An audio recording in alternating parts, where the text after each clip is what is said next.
ശബരിമല അയ്യപ്പനെയും അയ്യപ്പ വിശ്വാസികളെയും രൂക്ഷമായി അധിക്ഷേപിക്കുന്ന രീതിയിലുള്ള അശ്ലീല പോസ്റ്റാണ് പ്രിയനന്ദൻ ഫേസ്ബുക്കിൽ കുറിച്ചത്. കടുത്ത പ്രതിഷേധത്തെ തുടർന്ന് ഇയാൾ ഫേസ്ബുക്കിൽ നിന്നും പോസ്റ്റ് പിൻവലിക്കുകയും ചെയ്തു. എന്നാൽ ഇപ്പോൾ ആ പോസ്റ്റിൽ തന്റെ നിലപാട് കൂടുതൽ കടുപ്പിച്ച് രംഗത്തെത്തിയിരിക്കുകയാണ് സംവിധായകൻ പ്രിയനന്ദനൻ. താനിട്ട പോസ്റ്റിൽ താൻ മാപ്പ് പറയാൻ ആഗ്രഹിക്കുന്നില്ലെന്നും നിലപാടിൽ ഉറച്ചു നിൽക്കുന്നെന്നുമാണ് ഇയാൾ ഇപ്പോൾ പറഞ്ഞിരിക്കുന്നത്. അതേസമയം ഇയാൾക്കെതിരെ ധാരാളം സംഘപരിവാർ പ്രവർത്തകരും അയ്യപ്പ വിശ്വാസികളും പല പോലീസ് സ്റ്റേഷനുകളിലായി കേസുകൾ ഫയൽ ചെയ്തിട്ടുണ്ട്.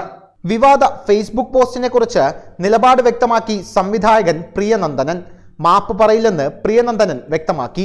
പോസ്റ്റിലെ ഭാഷ മോശമെന്ന് ബോധ്യപ്പെട്ടു, അതുകൊണ്ടാണ് പോസ്റ്റ് പിൻവലിച്ചത്. എന്നാൽ നിലപാടിൽ മാറ്റമില്ലെന്ന് പ്രിയനന്ദനൻ വ്യക്തമാക്കി. വലിയ വിമർശനവും സൈബർ ആക്രമണവും ഉണ്ടായതിനെ തുടർന്ന് വിവാദ പോസ്റ്റ് പ്രിയനന്ദനൻ ഡിലീറ്റ് ചെയ്തിരുന്നു. അയ്യപ്പനെ അടച്ചാക്ഷേപിക്കുന്നതും അവഹേളിക്കുന്നതുമായിരുന്നു പ്രിയനന്ദനന്റെ പോസ്റ്റ്. ഇതിനെതിരെ വലിയ രീതിയിലുള്ള പ്രതിഷേധമാണ് സോഷ്യൽ മീഡിയയിൽ ഉയർന്നു വന്നത്. സംഘപരിവാർ പ്രവർത്തകരടക്കം പലരും പല ജില്ലകളിലെ പോലീസ് സ്റ്റേഷനുകളിൽ ഇയാൾക്കെതിരെ കേസുകളും കൊടുത്തിട്ടുണ്ട്.